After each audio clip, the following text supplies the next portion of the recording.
Hey, all right, we're going to look at some new attributes for the camera. Experiment with a little bit of camera navigation with these new attributes or this specific new attribute. We're going to be looking at a new camera that has two nodes instead of a one node setting. So I'm going to pull in a new camera. Remember, that's layer, new camera, or Command Option Shift C. That's a good one. Camera settings window pops up. Here's the type: one node, two node. So far we've done one node camera.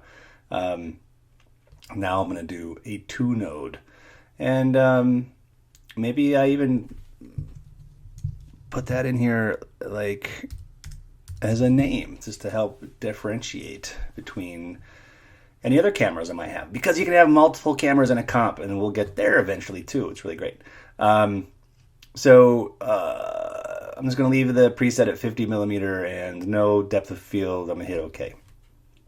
And my camera is in this comp that I set up for you guys. This Bernie field, the field of Bernie's, is quite a simple setup. I have my space as a background layer. Notice it's not enabled as 3D, and we'll talk about that in a little bit. I have a floor, which is just a giant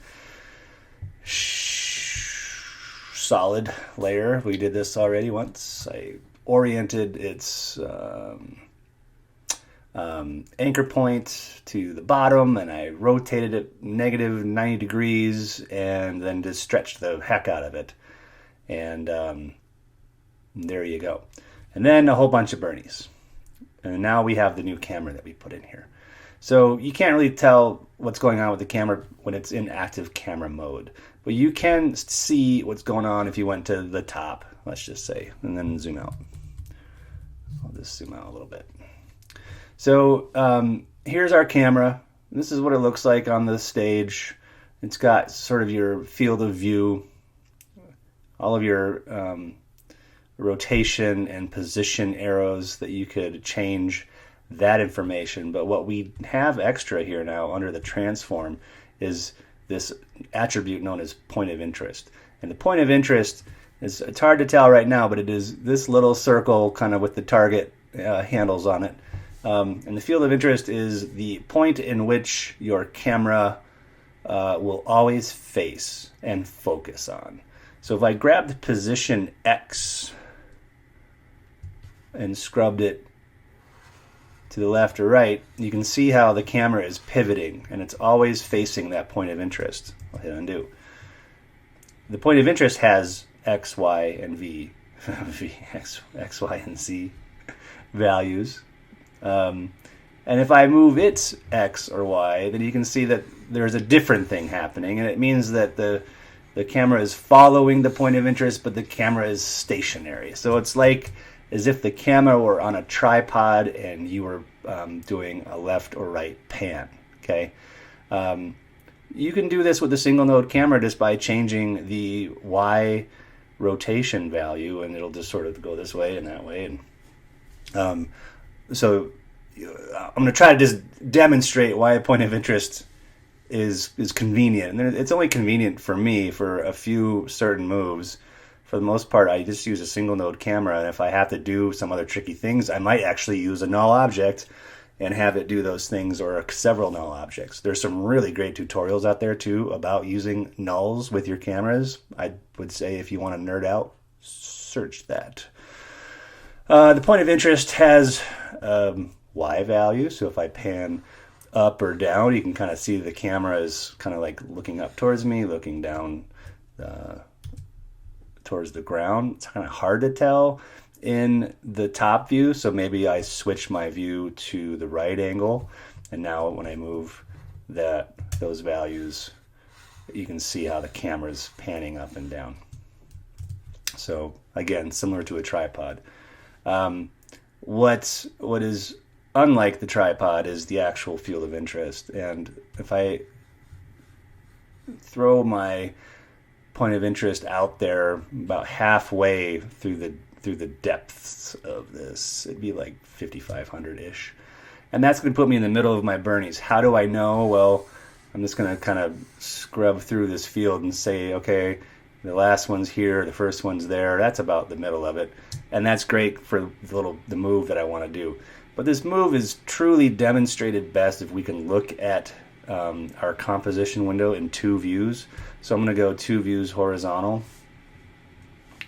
And I'm going to change the view on the left to be the active camera, just so I can see what this is drawing. And then I'm going to take the view on the right and change it to top again, because this is going to be where the magic happens. So I just kind of want to orient this a little bit so I can see this a little more clearly. So my camera is here, my point of interest in the middle of my Bernies, and I'm going to want to do like a fly around. It would be like the equivalent if your camera was on a freewheel dolly and you had a string or rope connected to it and pinned down in the middle of your stage, and you kept it tight, and it would just always kind of go in a circle around your stage, always looking at the middle, right? So our point of interest is it's going to be stationary. Our camera is going to move, and it's going to create a big circular fly through. This is good, especially down the road for when you're modeling, like in Cinema 4D or Blender, because sometimes you'll make a model and you'll want kind of an interesting way to showcase it instead of just a still image, but you also don't want to animate it. So you can just put a camera in there and do a fly around and showcase what cool thing you built. In this case, we built a field of Bernies, and we're going to fly around it. So bear with me here, and this is something you definitely should be practicing. So I'm going to initialize keyframing for position, not point of interest, position. And I'm recording this point of it, the camera's position at that moment in time. I have a 5-second comp. I want to do half of it at a time. So I'm going to go to 2:15. So that's 2.5 seconds. And I want my camera to be on the other side of the stage. So it's doing half of its fly through. And this can most simply be done by moving the Z position of the camera. So I'm going to start just kind of flying through. I'm holding down Shift so that I don't have to scrub too much on my tablet. Notice when you hit an object with the camera, you just boop, go right through it. So we're going to pass through a couple of Bernies. Notice on the right side from the top view that I'm getting closer and closer and closer to my point of interest. And eventually I am going to pass it, and your camera flips. It just goes boop, and now I'm looking backwards, because the camera is only meant to look at that point of interest, right? So now that we're on the back side of it, we're flying back. I can see that my floor is low, my Bernies are floating. That's an easy fix. And so I'll just get back to, maybe somewhere around here perhaps. This is not a fly through. This or like a fly around. This is a fly through with a flip. Whoop. And if I were to render this, it would just look it would look weird. It would be disorienting to your audience, because we don't know why the camera flipped at that point. If you had a single node camera and did a fly through, it wouldn't flip, because you're not telling it to focus at a certain point of interest. So you would just fly through. So if that's all you want to do, then stick with the single node camera. But in this case, you'll see why we're going to do the 2-node. Here's my path from point A to point B so far, from the beginning of time to halfway through my timeline. And you can see it represented by this little dotted line. What's hard to see is that there are Bezier handles on here. So it's a straight line. I'd like it to be a curve. I'd like it to be half of a circle. So I'm going to grab the Bezier that was near the top, and I'll kind of get close to the edge of that guy, and then I can see my handle down here. They're the bigger circle. It's the bigger circle, and I'll do something like that. So now you can see that I've got a path that has an arc to it, and if I start at the beginning and fly through, you can see that it's anchored its point of interest in the middle, and the camera does all of the rotating, so you don't have to do that part. All you're animating is the position.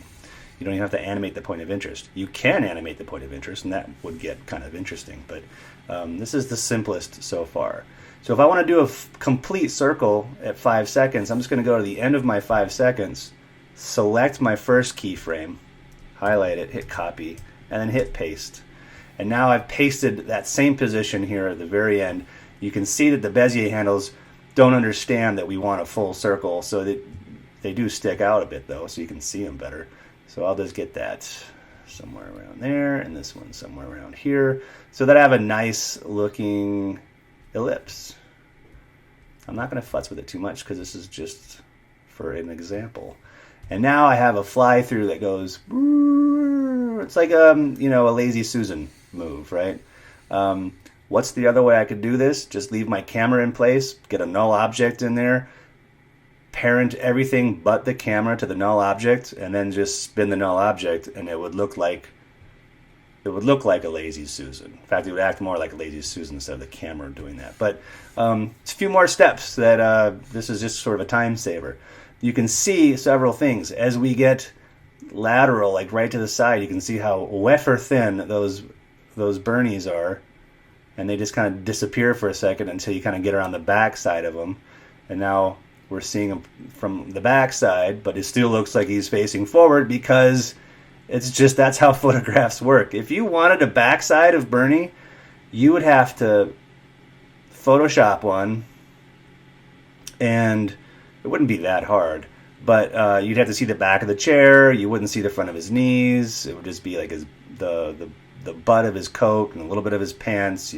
So no hands crossed. It would just be the back of the coat. You'd probably want to paint the hood. And then just, good thing that he has white hair, because you could probably just get away with some real different shades of white, and then it would look like the back of his head. But then that would have to be a separate layer that sits just like 1 pixel further back than the one layer that you've put in there. Think of like an Oreo sandwich, but it's without the cream. It's just 2 sides of the cookie. One's the front, one's the back, and one just looks a little bit different. That would be a way for you to see, like, make it feel like we were actually behind Bernie now. The other thing you're going to notice is that sky is not changing, and so that's a little disorienting. So what happens as soon as I make that sky 3D? Well, first of all, just now Bernie's in space. But, it's right where that first Bernie is, so it's kind of locked in. I won't see it again until I kind of get around to this side, and there it is way over there. So there is no good trick here to make space feel like space, other than trying to patch together a bunch of them that are sort of like a polygon, sort of, making a semicircle or a full circle, but you can't make it art. You can. It's a different story, different day. But it would never wrap around the whole thing. That's why those 3D programs are more suitable for things like that. So if you feel like you can get away with, not having your background move without it feeling disoriented, then great. But in this case, it just wouldn't work. My solution would be to settle for a background that doesn't have stars in it. And it's just kind of a swath of maybe not even much pattern, but a dark blue. Then I would position different layers of stars with alpha channel, meaning see-through, just kind of all around different distances, but then I'd have to put them everywhere so that they wouldn't have a blue background. They would just be white dots, different sizes, different densities, and things like that, with feathered edges so you don't see the boundaries of those things. And then you just have to spatter them all over the place and orient them at different angles. And it would look really cool. Be a lot of work. Anyways, I'm going to un-3D that space. Whoops. There we go. If I wanted to get the Bernies on the floor, then I would just go to the floor, hit position, and change that Y value until it actually started to cut through their feet, which is right around there. Then I'd have to move my camera up so I don't see that, or maybe even just bring the floor closer to me now. Let's try that. That's a good solution. All right, so now when they fly through or around, I shouldn't see Bernie floating on that floor anymore. You do see a little wobble because it's a rectangle, and so you're seeing some corners. You can change that by putting a round mask on your solid. That would be as simple as double clicking on the floor itself. My dog is snorting. She's a snorter. And then adding a mask. Oh, I don't want to do it that way. I'd have to go to mask, and then change its mask shape to be an ellipse, and then that should be done now in my composition window. Yeah, so I've got an elliptical mask on there, which means that my fly around will wobble a little bit, but it won't be so noticeable. It's because it's oblong, so it's a rectangle and not like a perfect circle. All things you can fix if you just wrap your head around it. So the big part here is understanding your point of interest. Hey, open up. And its relationship to the camera, why you might want to use it. In this case, it's just a simple fly through. But I mean, if I were to change that point of interest, I can move it manually, maybe like keep it on the front Bernie. Maybe that's what I do. I'll put it on the front Bernie. This will be interesting because you're going to end up having the same movement, but we're always going to be looking at that guy keeping it in the center.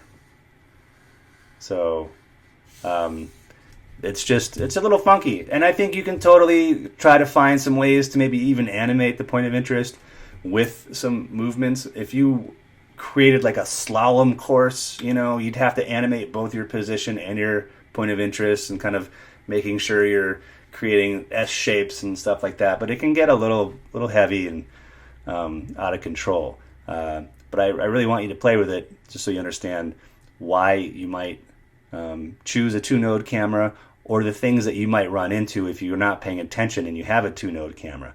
In that case, if you make a 2-node camera and you realize that you didn't want it, all you have to do is double click on that camera's name and change its type back to a 1-node, and that point of interest is gone. And now it won't, it's always just going to look forward.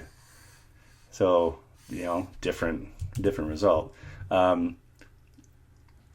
Yeah, that's that. Vice versa, if you have a 1-node, you want a 2-node, just double click on it and change it in the camera settings. Okay, cool. That's it for this one. We'll move on to a few other things here in the next video.